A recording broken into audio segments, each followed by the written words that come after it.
All right, so we heard yesterday at the Joshua Ngannou press conference, that Turkey Al Sheikh, I hope I'm getting that name right. His Excellency Turkey Al Sheikh wants to do a Frank versus Eddie, Queensberry versus Matchroom 5-on-5 card. Which, for me, when I heard that, I was like, that sounds flippin' interesting. I like that. That sounds really, really fun. Sounds like a really fun little card. Um, I was I was looking at some and I was thinking, could it be this, could it be that? But they're saying that this could be what we get. I'll read it now in a sec. We have seen Frank versus Eddie in the past, but we haven't seen Frank and Eddie as in promoters or shows. You know, off the top of my head, I remember Bradley Skeet was a Warren fighter when he fought Eggington. 2016, I think that was. He actually wore on his shorts Box Nation because he was obviously fighting on Box Nation at the time, and he beat Sam Egerton in that fight. I think that was for the British title, if I'm not mistaken.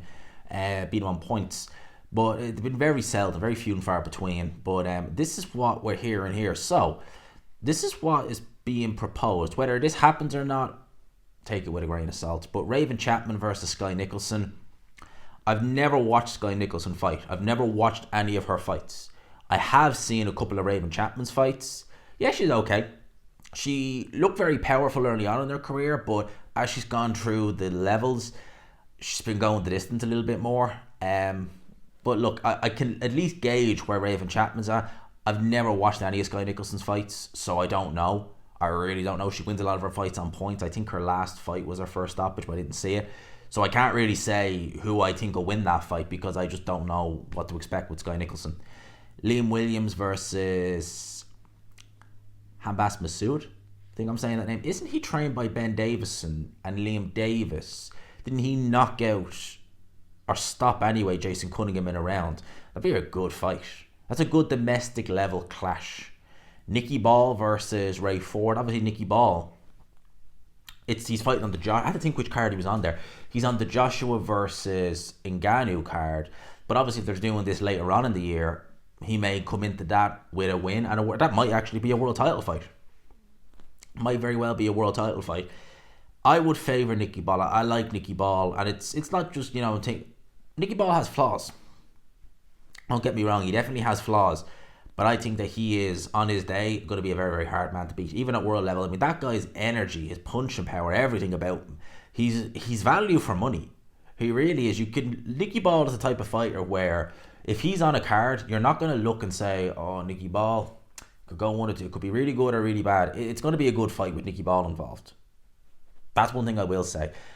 I'd like to see that fight too. Sam Noakes versus Andy Cruz. Sam Noakes, isn't he the guy? Because I think he's got a brother or something as well. I'm just going to double check. I think he's the guy with the 100% KO ratio, isn't he? Yeah, I think that's him. He's one of Warren's. Yeah, 12-0 with 12 knockouts. And he's got a fight coming up against Lewis Sylvester. Actually, that's in the Copper Box on February 10th. I didn't realise that fight was announced for it. Actually, I knew Yard and Carol Atoma and people like that were on. Tommy Fletcher as well. Didn't realise he was fighting. That's a really good fight. It's a 12-rounder against Lewis Sylvester.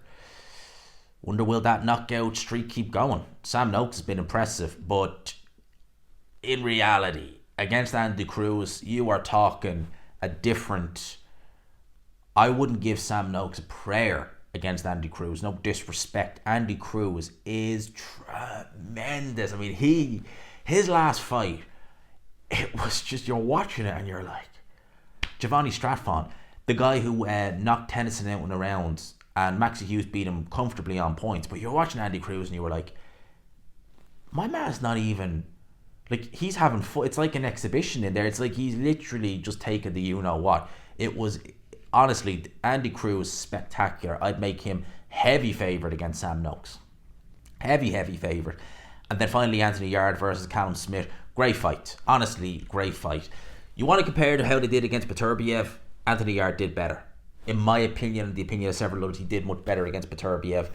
Different style altogether. Yard more athletic than Callum Smith, moves a bit more. He's a good counter puncher, good shot selection. Smith has decent shot selection too, but I felt he did better. But him against Smith, that'd be interesting. That'd be a very interesting fight.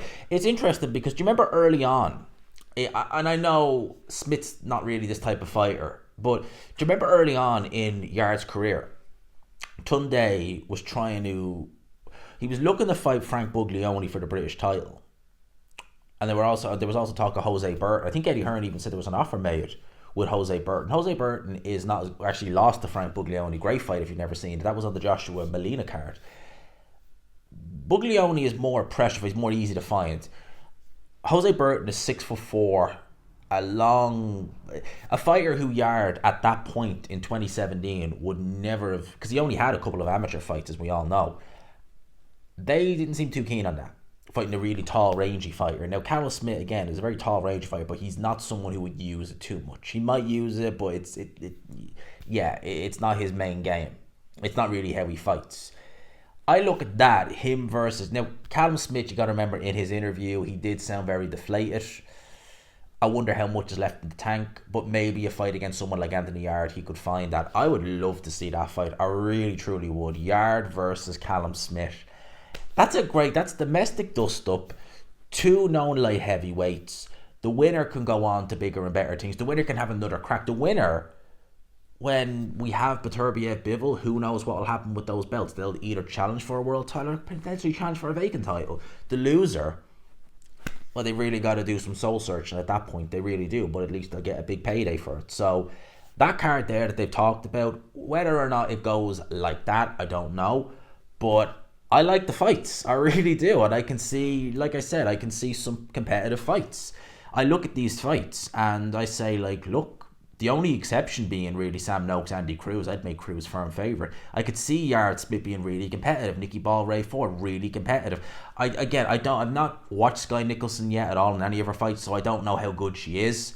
So I've seen Raven. I've actually interviewed Raven Chapman on the channel. I don't know how good Sky Nicholson is, so I couldn't look and say, oh yeah, I'd favour Chapman or I'd favour Nicholson. I just don't know. With Liam Davis and Masoud, that'd be a good fight as well. So yeah, I'd love it. I'd absolutely love it. I really like it. Maybe on the undercard of Bivol versus Beterbiev. There you go. Bivol versus Beterbiev on the undercard of that. Who knows?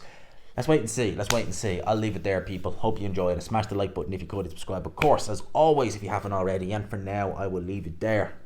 Peace.